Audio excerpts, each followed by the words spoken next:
Hi guys, sorry for posting this late, but I think this video is really important to kind of understand all of the rest of the information for today. We have been looking at economics and economic activities since the beginning of time, I feel like. So let's just kind of have like a recap of what we already know but may have forgotten. So these are the economic activities, okay? When you start off with like level 1 basic, think of Clash of Clans, the only thing that you are going to be able to make a profit of is things that you like could touch and see, things that the land is able to provide. So we are talking about natural resources, whether that is farming or mining are going to be like the two main industries that you are able to have. These are the two main kind of businesses that you are going to be able to meet and satisfy your needs, okay?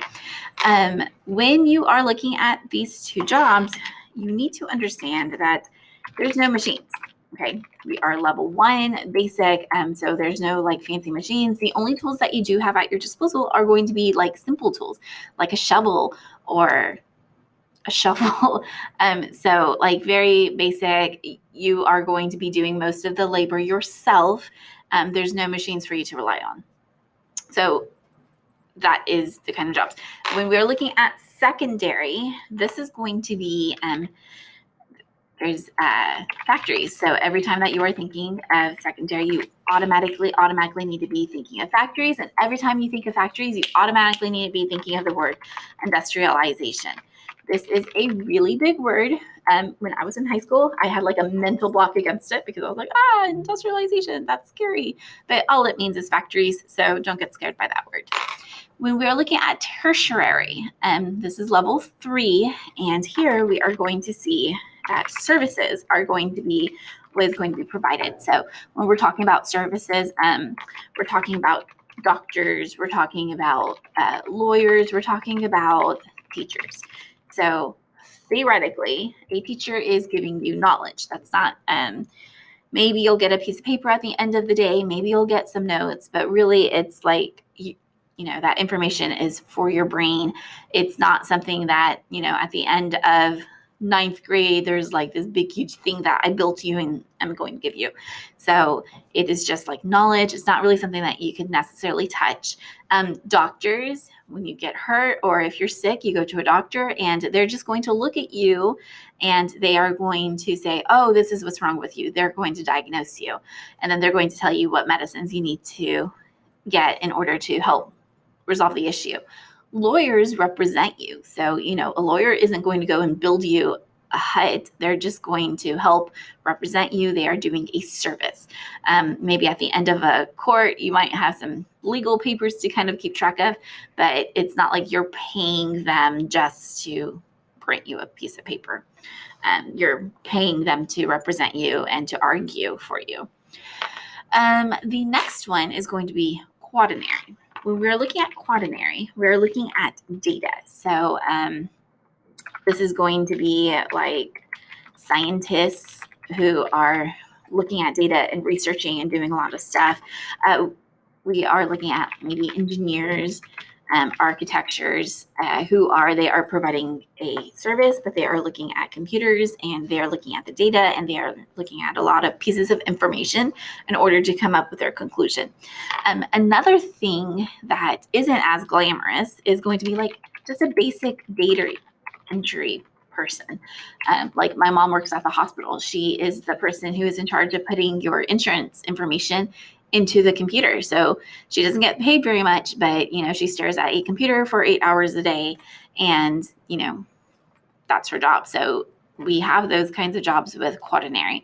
Another person would be like a data analysis. So every time that your phone gives you a ad when you're on social media and they give you an ad for something that, you know, they're trying to get you to buy, it's because someone is staring at computers and says, oh man, you know, 14-year-olds at this location are already looking at swimsuits or looking at flip-flops or looking at shoes. Let's send them a whole bunch of ads for that so that increases the chances of them buying something. So all of those decisions are from someone sitting at a computer and, you know, looking at the data like that. So let's go to our next step. All of these next 4 issues are going to be part of HDI, which is the Human Development Index, okay? We talked about this on Monday. It was one of our little fancy words. Literacy rates, and infant mortality and birth rates and standards of living. These are all just portions of Human Development Index, of the HDI. For every country, there is an HDI, and that HDI helps determine whether or not that's a place that you would be interested in living. So let's go ahead and break this down, and then we could have that conversation, and then we could kind of build that. So if you are working on a farm and your job is to take a shovel and, dig a ditch, there is no machines that you are using. Your only machinery is just a simple everyday shovel. Are you going to need to be able to read? Not really. Okay. You're probably going to need someone to show you how to do what you're doing, but it's not like you're reading a manual. It's not like there's a big machine that you have to know how to fix it if it breaks or anything like that. So for the most part, if I give you a shovel, you should be able to go ditch if I show you how. So there's no reading involved. The same thing happens here with industrialization, where industrialization, it's a factory. If your job for 8 hours a day is to, put the bolt on the screw and screw something in, you don't need to read a manual. You don't need much training. You just need to be able to see someone to show you what to do, and then you are physically doing it all day long. So there is not much reading there. Doctors, lawyers, teachers, do they need to know how to read? Yes, they do. Data entry, scientists, engineers, do they need to know how to read? Yes, they do. So in those places, they are going to have a high literacy rate, okay? Let's move on to infant mortality. This one was really hard for me to kind of explain in class. The only thing that I could kind of think of is, I don't know. We're going to hold off on that one. Let's go ahead and look at birth rates. So when we're looking at the birth rates, do I need a lot of people working on a farm when I don't have machines? Yes, I need lots of people working on the farm. Think of, back in the 1800s when we had families who owned farms. Like, those families were really big. They kept having kids because they needed a lot of people working on the farm to get that labor. If I own a factory and there's no machines yet, do I have a lot of people working there? Yes, I do, because I need that labor. So we are going to have high birth rates in those communities because we just need lots of people in order to provide the labor so that they could do the job that I need them to do. Eventually, when factories have been around long enough, they'll start building machines. And then that's when we kind of see like this turning point where we don't need as much people because we don't need the labor as much. When we're looking at doctors, lawyers, and teachers, you only have one geography teacher. You don't need 30 geography teachers to show you a map. So now we are seeing that we need less people for the job. Think of doctors. If you have just an everyday normal illness, a cold, or allergies are getting to you, you're just going to go, you have that one doctor that you're going to go see. You're not going to have a room full of doctors unless you have, a really serious, maybe terminal sickness that needs to be studied and hopefully cured. The same thing with quaternary. We are seeing, you only need one person to input that insurance card information in order for you to get registered for the hospital. So we are seeing low birth rates in these areas, okay? When you have a low birth rate, most of the time, those babies are living long enough, okay? So that's one of the really sad realities from way back then is they would have these big families, but then, if you had 5 kids, maybe 2 would make it into adulthood.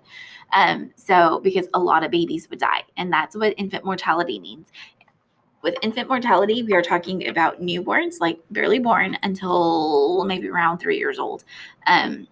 We are not talking about abortion. We are not talking about murder. Okay, so we're not talking about any circumstance where, someone is I'm going to go and wipe them out. Like, we're not talking about that.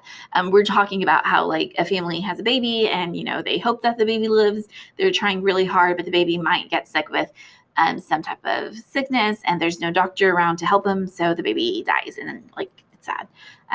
There are some communities that they say that they don't name the baby until the baby turned a year old because they didn't want to become attached to it. Super crazy for me to even think of that. Like, that's not something that we talk about here in the US. Because it doesn't happen normally to us.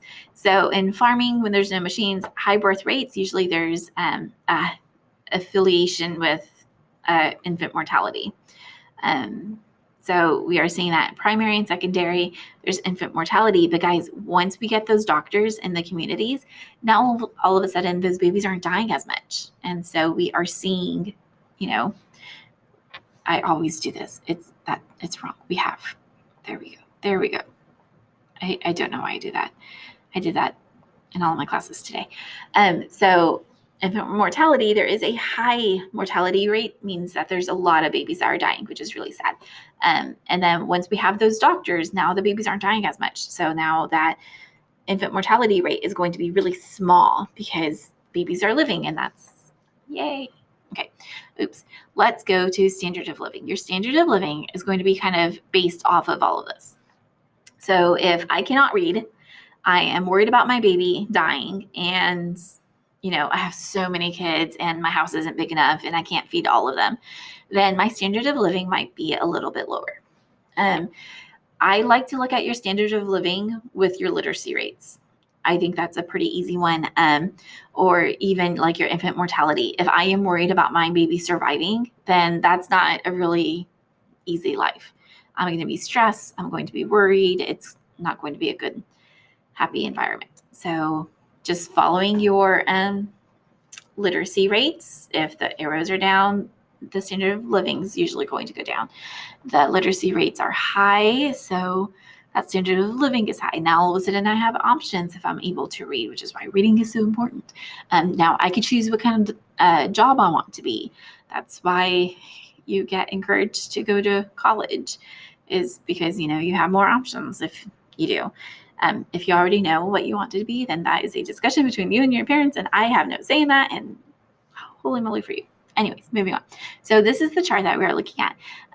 All of these, again, remember, these are your HDIs. These are your Human Development Index. If your Human Development Index are good, high, like positive, then that's going to, play a role in your standard of living if maybe I want to live there or not. Okay. While we're also talking about that, let's talk about underdeveloped and newly developed. So on this one, we are looking at how high birth rates, low literacy rates, and mostly primary economic activities, this is going to be underdeveloped. Newly developed, we start to see factories. There's still a high birth rate and some literacy rates, like they are starting to climb, but they are still mostly in that secondary sector. And then finally, the highly developed, low birth rates, high literacy rates, tertiary, quaternary. Even though there are some primary, like here in the US, we have some farmers. Those farmers are going to have machines, and it's going to require less people because the machines is doing most of the work. And those farmers are going to be pretty rich. Like a farmer here in the US is going to be a lot richer than a farmer in Chad. Okay, so there you go. Once you figure that out, you should realize that a primary is going to be underdeveloped. So whenever I say this country is underdeveloped, I am saying that that country probably has farming. I am saying that country probably has low literacy rates. I am saying that that country probably has a high infant mortality rate, et cetera, et cetera. Okay, so that term underdeveloped is really just kind of talking about everything else. I am going to just add one and just move this over so that it's its own space. Okay. Secondary, this is going to be called newly developed. So every time I mention newly developed, that means that factories are a thing. That switched all of these arrows over. and they are going to have a high infant mortality rate. They're going to have a high birth rate, and then they're going to have a low standard of living. Okay, so that is what's going on. When I am talking, these two are going to be the same, and they are going to be highly developed. And every time I am talking about a highly developed country, you know that the literacy rates are going to be high. The infant mortality rates are going to be low.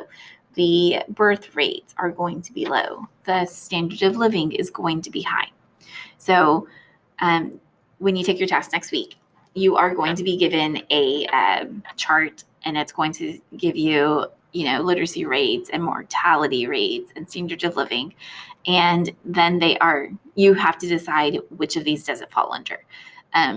Other questions are going to say, what is the job activity for underdeveloped? And you're going to have to just, refer back to this chart and say farming. This chart is probably one of the most important tools to use for the entire unit, and very important for you to have for your test next week. Okay. What you are going to do for the rest of the day is you are going to, here's the instructions. You are going to go to this website. It's the CIA World Factbook. In this, you are going to be able to research all of the different countries. The first country that you are going to look at for our assignment today is China. So there. And then you have a few things to look up. So you need to look up the real GDP per capita. When you are on this website, this has a whole bunch of information and lots of things to read through. Make it easy for yourself and hit Control F, and it's going to pop up this little screen thing. Again, you're going to hit Control F at the same time so that you could do a find search. And we are going to look up GDP per capita, and there it is. So now you are going to write this down. So $16,000. Is $16,000 a lot of money for a person to have? Not really. So you're going to put that answer here. Okay, our next one is going to be life expectancy. So I'm going to go back to my search bar. I am going to hit life expectancy, and their expectancy is 76 years.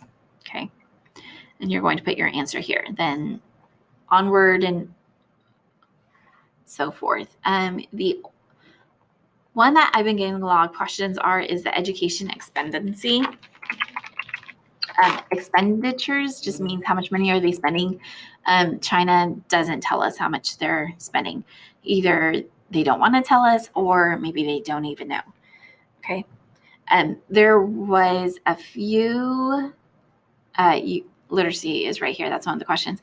I want to say it was Japan. It doesn't actually tell you like a percentage for literacy, but it does tell you that the school life expectancy is, for Japan, it was like 15 years.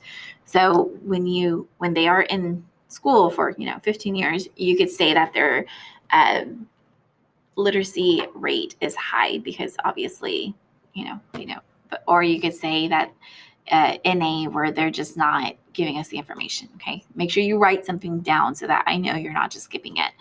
And then arable land. Arable means farming. So when we look at how much arable land China has, it is 11% of China is arable. When they have a population of 1.3 billion, probably not enough food, right? So there you go. On this side, you have, let's finish this side. You are going to add a picture. There are pictures up here on the top. If you want to use those, you could click video. What I just kind of want is, because I am a visual person, I want you to have a picture of a home. I said Chinese home. Let's use the word China home. Let's see what pops up. And I hit news, didn't I? Images. And then there are some homes. Choose a home that's not extremely fancy, something that might be typical. Like I would probably choose this one because I am a regular person, and if I moved to China, I am sure I would have a regular person's house. I wouldn't be living in this awesome, amazing fancy ones. So just choose one that kind of fits there. That way you could have a mental image also. On this side, you are going to answer these 3 questions. These 3 questions are, these first 2 questions are your opinion. So if you Google the answer, I'm going to know, I'm going to think less of you, and I'm not going to be very happy. And it doesn't even help, okay? Because these are like in your opinion kinds. This one, you just need to be looking at this, and you know that literacy rate is going to be a really good indicator, that life expectancy is going to be a really good indicator, that infant mortality is going to be a really good indicator. And then you're just going to choose which one you think China falls under, and then provide a reason. 2 reasons so that I know you know what's going on, okay? And those could be bullet points. They don't have to be like complete sentences, but make sure they are complete ideas. And then you're going to do that for the rest of all of these countries. If you have any questions, log into Zoom. Zoom's the best way to kind of resolve any questions that you have. This is really, really hard mental stuff, okay, guys? Make sure you're asking questions because next week is our test, and I don't want you to wait till the last minute. Bye, guys.